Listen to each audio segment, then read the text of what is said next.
لقد كان لكم في رسول الله أسوة حسنة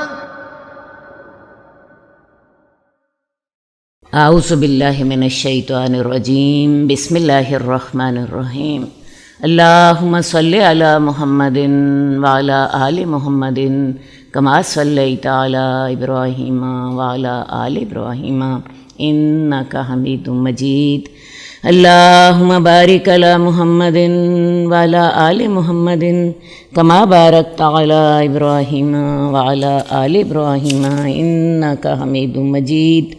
حدیث نمبر 2928۔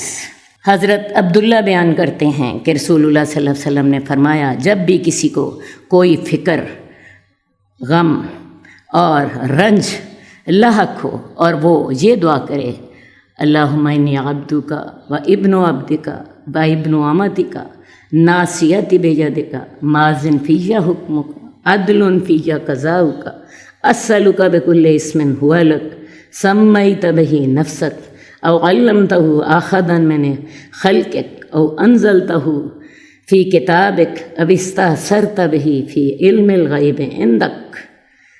میرا حال میں آپ کو ترجمہ بتا دوں، جب کسی آدمی کو کوئی زیادہ پریشانی ہو اور وہ اللہ سے یہ دعا کرے، اللہ میں تیرا بندہ ہوں، تیرے بندے کا بیٹا ہوں، تیری بندی کا بیٹا ہوں، میری پیشانی تیرے ہاتھ میں ہے، میرے بارے میں تیرے حکم چلتے ہیں، تیرے جتنے فیصلے ہیں وہ عدل پر مبنی ہیں، اللہ میں تیرے سے تیرے ہر نام کے حوالے سے سوال کرتا ہوں جو تو نے اپنا نام رکھا ہے یا اسے اپنی کتاب میں نازل کیا ہے یا اپنی مخلوق میں سے کسی کو سکھایا ہے یا علم الغیب میں اسے اپنے پاس رکھنے کو ترجیح دی ہے۔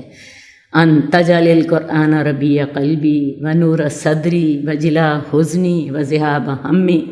اللہ تو قرآن کو میرے دل کی بہار بنا دے، میرے سینے کا نور بنا دے، میرے غم کو دور کرنے والا بنا دے اور میری پریشانی کو لے جانے والا بنا دے۔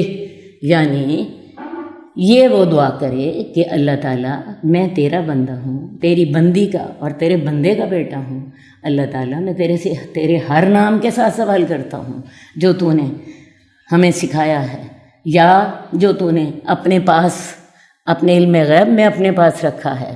اللہ میں تیرے ہر نام کے ساتھ، تیری ہر صفت کے ساتھ اللہ تعالیٰ تیرے سے سوال کرتا ہوں۔ کیا سوال کرتا ہوں؟ اللہ تعالیٰ تو قرآن کو میرے دل کی بہار بنا دے، میرے سینے کا نور بنا دے، میرے غم کو دور کرنے والا بنا دے، میرے فکر کو لے جانے والا بنا دے۔ تو جب انسان یہ دعا کرتا ہے تو پھر کیا کرتا ہے کہ اللہ تعالیٰ پھر اس کے فکر اور غم کو اور اس کے رنج اور ملال کو دور کر دیتے ہیں اور اس کے بدلے وسعت اور کشادگی عطا کرتے ہیں۔ صحابہ نے کہا، یا رسول اللہ کیا ہم یہ کلمات سیکھ لیں؟ آپ نے فرمایا کیوں نہیں، ہر سننے والے کو یہ کلمات سیکھ لینے چاہیے۔ تو یہ دعا ضرور یاد کر لیجیے، اللہم انی عبدک و ابن عبدک و ابن امتک ناصیتی بیدک ماضٍ فی حکمک عدل فی قضاؤک اسألک بکل اسم هو لک سمیت بہ نفسک او علمتہ احدا من خلقک او انزلتہ فی کتابک او استأثرت بہ فی علم الغیب عندک ان تجعل القرآن ربیع قلوبنا و نور صدورنا و جلاء احزاننا و ذہاب ہمومنا و غمومنا۔ اللہ قرآن کو ہمارے دلوں کی بہار بنا دے، ہمارے سینوں کا نور بنا دے، ہمارے مصیبتوں کو دور کرنے والا بنا دے اور ہماری پریشانیوں کو لے جانے والا بنا دے۔ کون یہ دعا کرے گا؟ لیکن اس دعا کرنے سے پہلے آپ کو قرآن کو سیکھنا پڑے گا، آپ کو اس قرآن کے ساتھ دل لگانا پڑے گا، آپ کو اس قرآن کے ساتھ اس قرآن کے ایک ایک حرف کے ساتھ اپنے آپ کو ٹچ کرنا پڑے گا۔ یہ دعا سیکھیے، شاید اللہ تعالیٰ اسی کی برکت سے آپ کو قرآن کے ساتھ جو ہے جوڑتے، شاید اسی دعا کے ساتھ ہی اللہ تعالیٰ آپ کو قرآن کے ساتھ جوڑ دے۔ اللہ قرآن کو میرے دل کی بہار بنا دے، میرے سینے کا نور بنا دے، میرے پریشانی کو دور کرنے والا بنا دے، اور میرے غم کو لے جانے والا بنا دے، میرے فکروں کو دور کرنے والا بنا دے۔ اللہ رب العزت ہماری دعا قبول فرما لے۔ حدیث نمبر 2931، حضرت ابو ہریرہ کی حدیث ہے کہ رسول اللہ صلی اللہ علیہ وسلم نے فرمایا، کوئی قوم کسی مجلس میں نہیں بیٹھتی جس میں انہوں نے اللہ کو یاد نہ کیا ہو مگر وہ ان کے لیے حسرت کا باعث ہوگا۔ جو آدمی کسی راستے پر چل رہا ہو اور وہ اس میں اللہ کا ذکر نہ کرے تو یہ اس کے لیے باعث تکلیف ہوگا۔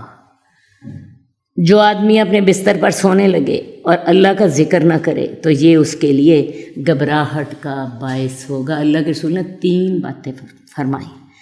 کوئی قوم کسی مجلس میں نہیں بیٹھتی جس میں اللہ کو یاد نہ کرے، وہ اس کے لیے حسرت کا باعث ہوگی۔ اب دیکھیے ہم کتنی ہماری مجلسیں ہوتی ہیں جن میں ہم اللہ کو یاد کرتے ہیں اور جس میں ہم اللہ کو یاد نہیں کرتے۔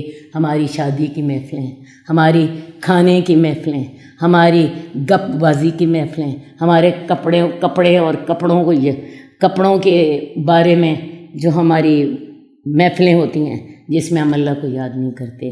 تو اللہ کے رسول صلی اللہ علیہ وسلم فرماتے ہیں کوئی قوم جو ہے وہ کسی ایسی مجلس میں نہیں بیٹھتی جس میں اس نے اللہ کو یاد نہ کیا ہو، وہ اس کے لیے حسرت کا باعث ہوگی۔ سوچ لیجئے، دوبارہ آپ کو یاد کراؤں گی، ہم خواتین جب غیبتیں کر رہی ہوتی ہیں، جب ہم شادیوں کی محفل میں بیٹھے ہوتے ہیں، دوسروں پہ تبصرے ہو رہے ہوتے ہیں، شاپنگ کر رہی ہوتی ہیں، اور اس وقت کیا خیال ہے اللہ کو کوئی یاد کرتا ہے؟ پتہ نہیں۔ یہ محفلیں ہمارے لیے حسرت کا باعث ہوں گی۔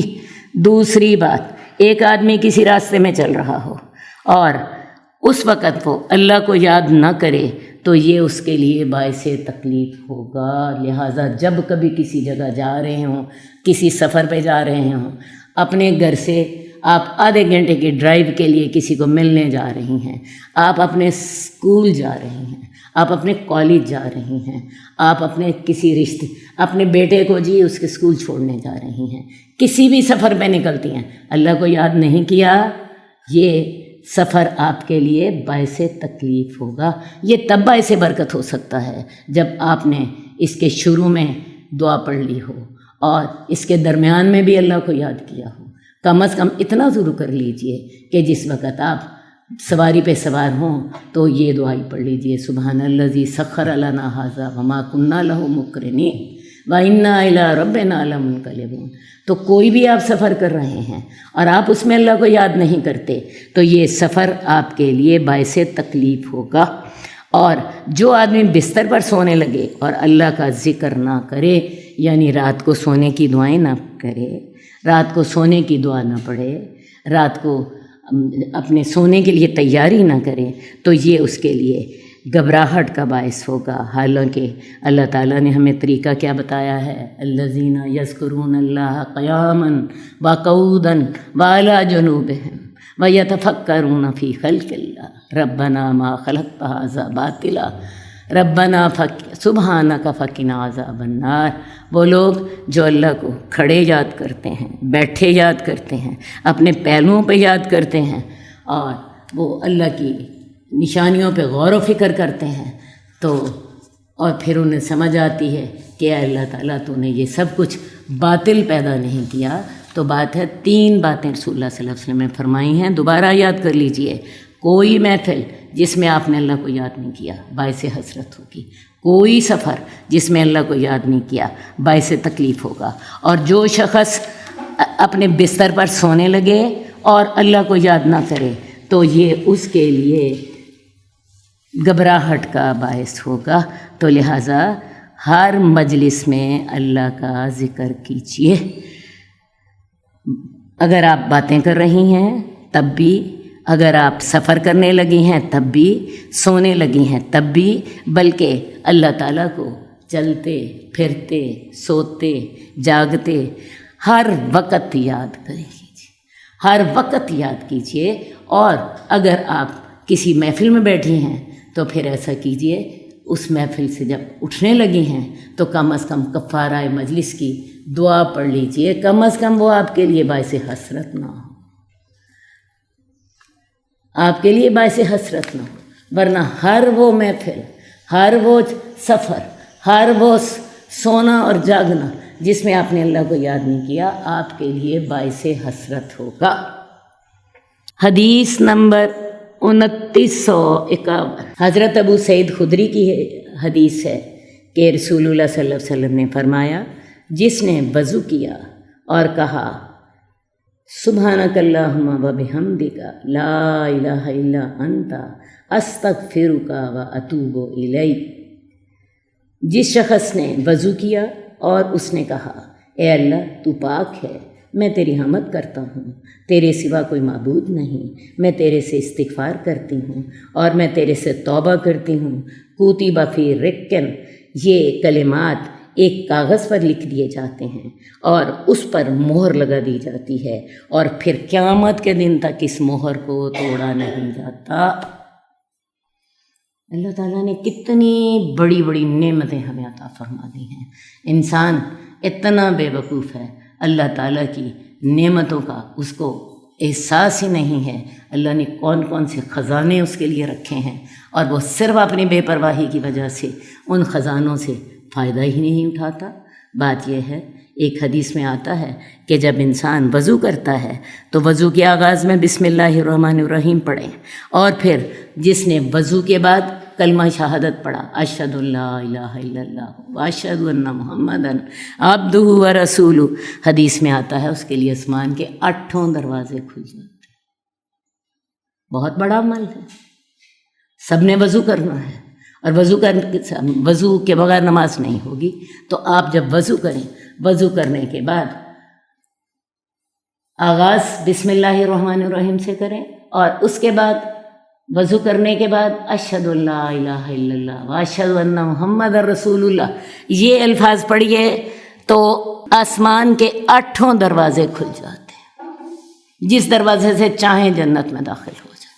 اس کے علاوہ جس نے یہ الفاظ کہے سبحانک اللہم و بحمدک اشہد ان لا الہ الا انت استغفرک و اتوب الیک، جس نے یہ الفاظ کہے تو اللہ رب العزت فرماتے ہیں یہ کلمات ایک کاغذ میں لکھ دیے جاتے ہیں، ان کے اوپر انہیں سیل کر دیا جاتا ہے، اور یہ سیل قیامت تک ٹوٹ نہیں سکتی، یہ اس کا عمل قیامت تک باقی رہتا ہے۔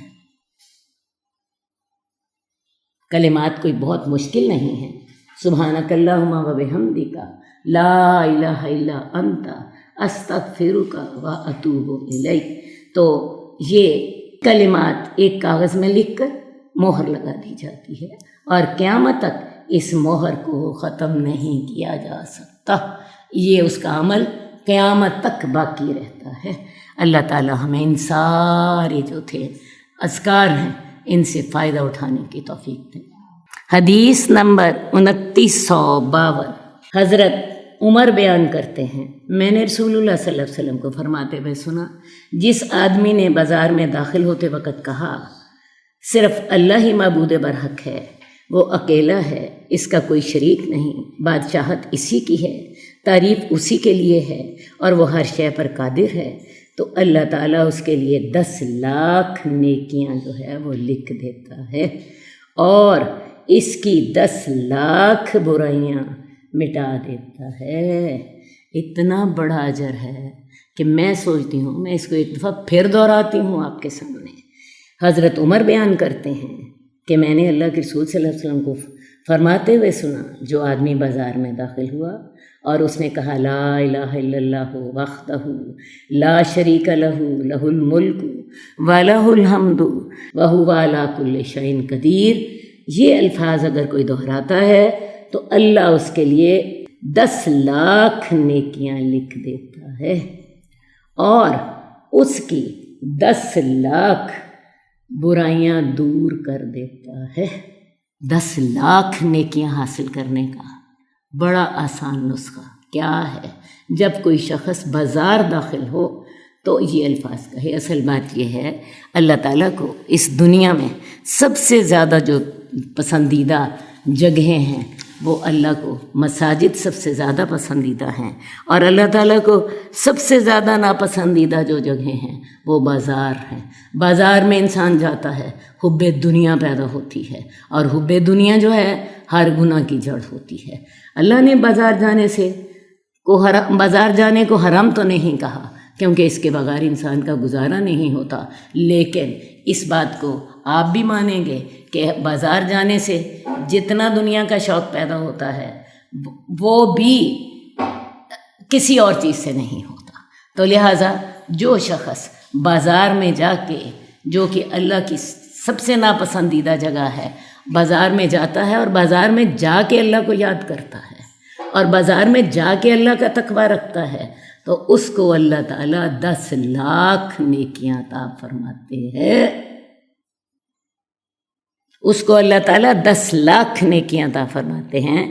یہ الفاظ کیا ہیں؟ لا الہ الا اللہ وحدہ لا شریک لہ لہ الملک ولہ الحمد وہو علی کل شیء قدیر۔ یہ کلمات اگر آپ کہتے ہیں تو 10 لاکھ نیکیاں ملتی ہیں اور 10 لاکھ برائیاں دور ہوتی ہیں۔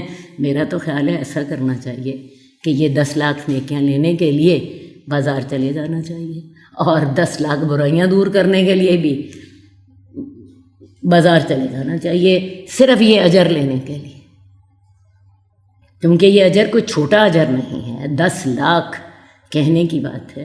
اور الفاظ کون سے ہیں؟ لا الہ الا اللہ وحدہ لا شریک لہ لہ الملک ولہ الحمد وہو علی کل شیء قدیر۔ باقی یہ جو کلمات ہیں یہ کلمات بہت برکت والے ہیں۔ ان کلمات کا صرف یہ فائدہ نہیں ہے کہ ان کلمات کے ساتھ آپ کو 10 لاکھ نیکیاں ملتی ہیں اور 10 لاکھ برائیاں آپ کی دور ہوتی ہیں، لیکن ان کلمات کے ساتھ آپ کو اور بھی بہت سے فائدے ہوتے ہیں۔ جو شخص ان کلمات کو 100 دفعہ صبح پڑھ لے، اس شخص کو سارا دن جادو اثر نہیں کرتا، اس شخص کو سارا دن جادو اثر نہیں کرتا۔ اس کے علاوہ میں آپ کو بتاؤں، اگر کوئی اس کو 10 دفعہ پڑھے تو ایک غلام آزاد کرنے کا ثواب ملتا ہے، اگر کوئی 100 دفعہ پڑھے تو 10 غلاموں کو آزاد کرنے کا ثواب ملتا ہے۔ تو لہٰذا یہ کلمات بہت برکت والے ہیں۔ لا الہ الا اللہ وحدہ لا شریک لہ لہ الملک ولہ الحمد وہو علی کل شیء قدیر۔ 10 لاکھ نیکیاں ملتی ہیں اگر بازار جاتے ہوئے پڑھیں، 10 لاکھ گناہ معاف ہوتے ہیں، اور اگر کوئی شخص یہ صبح کے وقت پڑھ لے سارا دن جادو اثر نہیں کرتا، سارا دن جادو اثر نہیں کرتا۔ اور اگر کوئی شخص اس کو 100 دفعہ پڑھ لے جادو بھی اثر نہیں کرتا، اس کے علاوہ 10 غلاموں کو آزاد کرنے کا ثواب ملتا ہے۔ حدیث نمبر 2963۔ حضرت منذر جو کہ رسول اللہ صلی اللہ علیہ وآلہ وسلم کے صحابی تھے اور افریقہ میں تھے، وہ بیان کرتے ہیں کہ میں نے رسول اللہ صلی اللہ علیہ وآلہ وسلم کو فرماتے ہوئے سنا، جس آدمی نے صبح کے وقت یہ دعا پڑھی، رضیت باللہ ربا وبالاسلام دینا وبمحمد نبیا فانا الزعیم لآخذن بیدہ حتی ادخلہ الجنہ۔ میں اللہ کا رسول اس بات کا ضامن ہوں کہ اس کا ہاتھ پکڑوں یہاں تک کہ اس کو جنت میں داخل کر دوں۔ کتنا بڑا اجر ہے ایک کلمہ ادا کرنے کا، اور وہ کلمہ کون سا ہے؟ رضیت باللہ ربا وبالاسلام دینا وبمحمد نبیا۔ جس شخص نے یہ کلمات صبح کے وقت پڑھے تو رسول اللہ صلی اللہ علیہ وسلم کا فرمان ہے کہ میں اس شخص کو ہاتھ پکڑ کر جنت میں داخل کرنے کا ضامن ہوں۔ کیا خیال ہے؟ آفر کیسی ہے؟ اس سے زیادہ کوئی اچھا سودا آپ کو ملے گا کہ ایک کلمہ ہے، صبح کے وقت ادا کر دیجیے، رضیت باللہ ربًا وبالاسلام دینا وبمحمد نبیّا، تو اللہ کے رسول صلی اللہ علیہ وسلم کی ضمانت دیتے ہیں کہ میں اس کا ہاتھ پکڑ کر جنت میں داخل کر دوں گا۔ ایک اور جگہ پہ حدیث میں آتا ہے کہ ایسے شخص کو قیامت والے دن اللہ خود راضی کریں گے، ایسے شخص کو اللہ تعالیٰ قیامت والے دن خود راضی کریں گے۔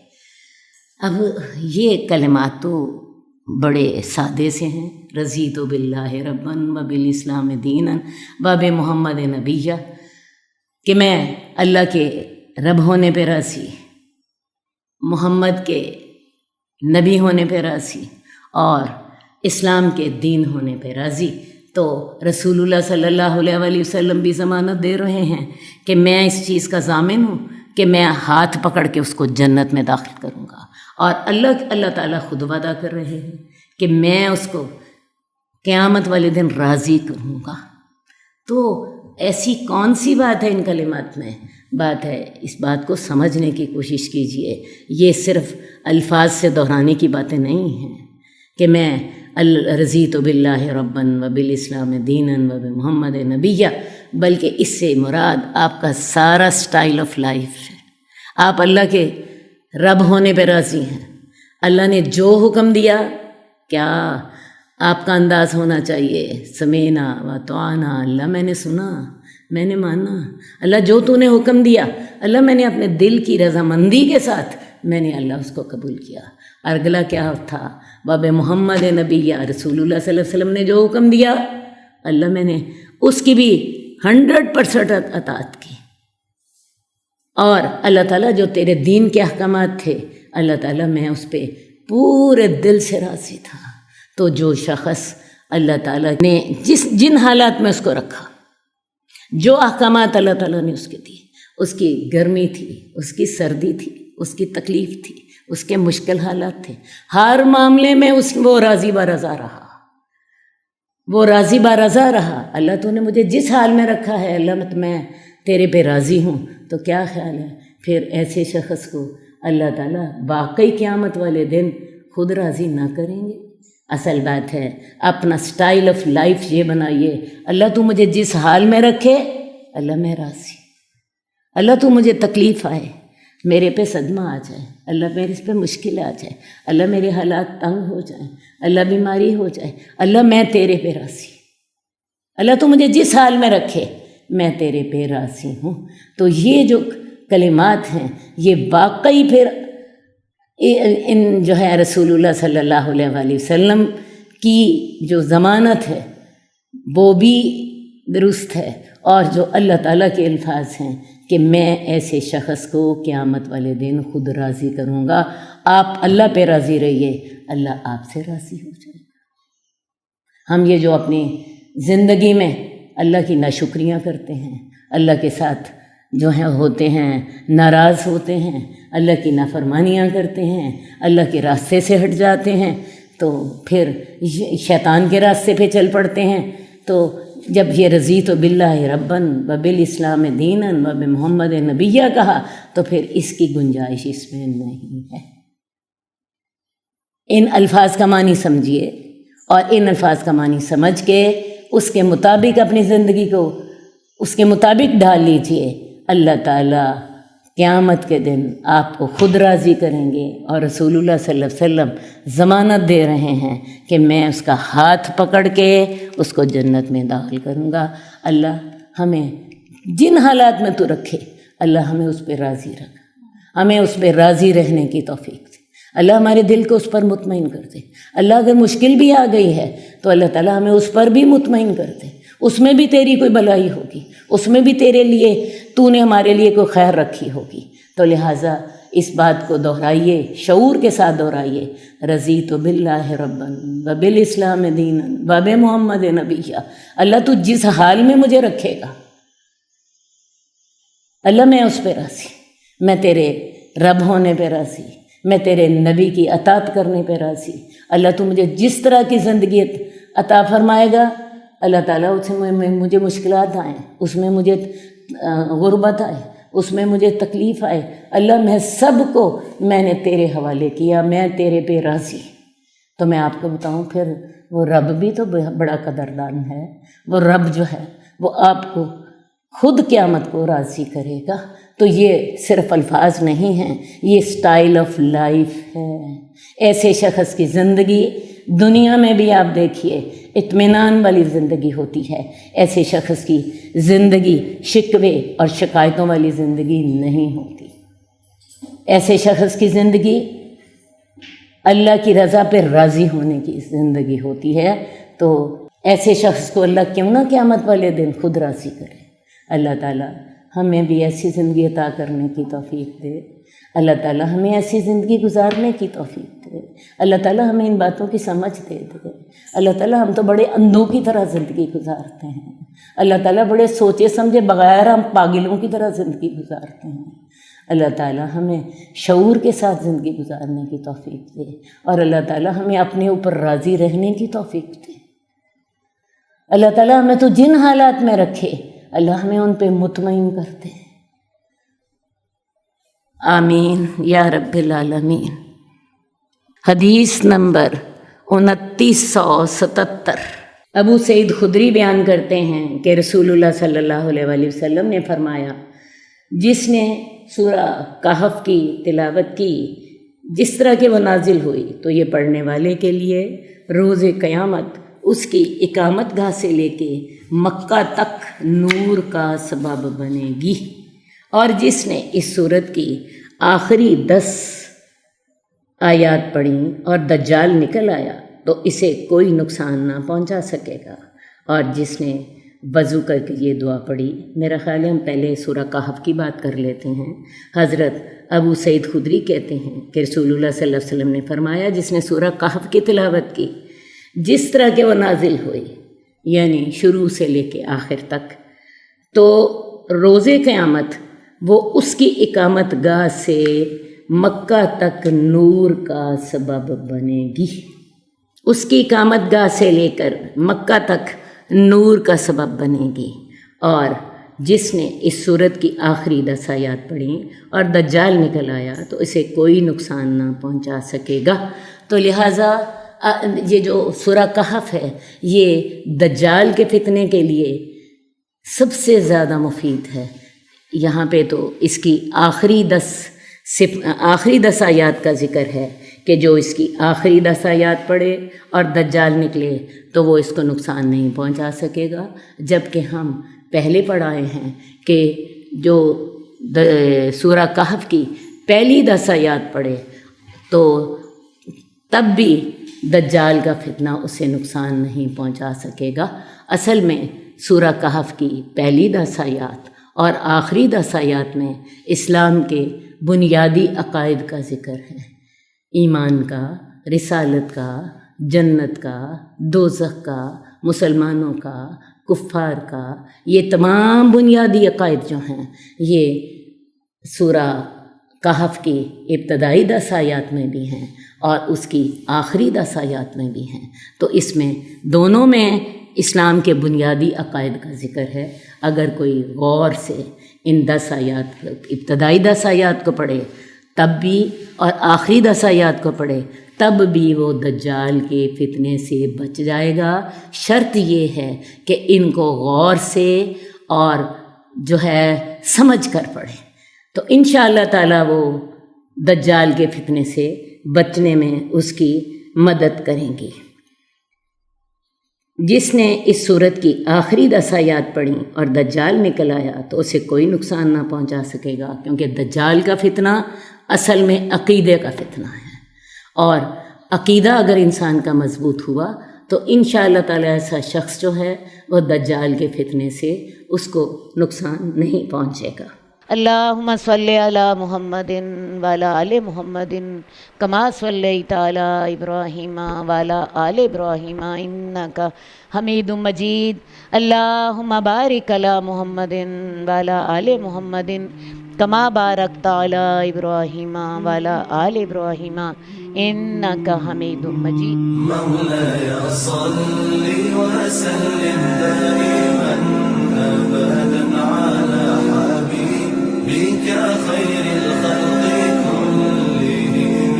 مولاي صل وسلم دائما أبدا على حبيبك خير الخلق كلهم. محمد سيد الكونين والثقلين. محمد سيد الكونين والثقلين والفريقين من عرب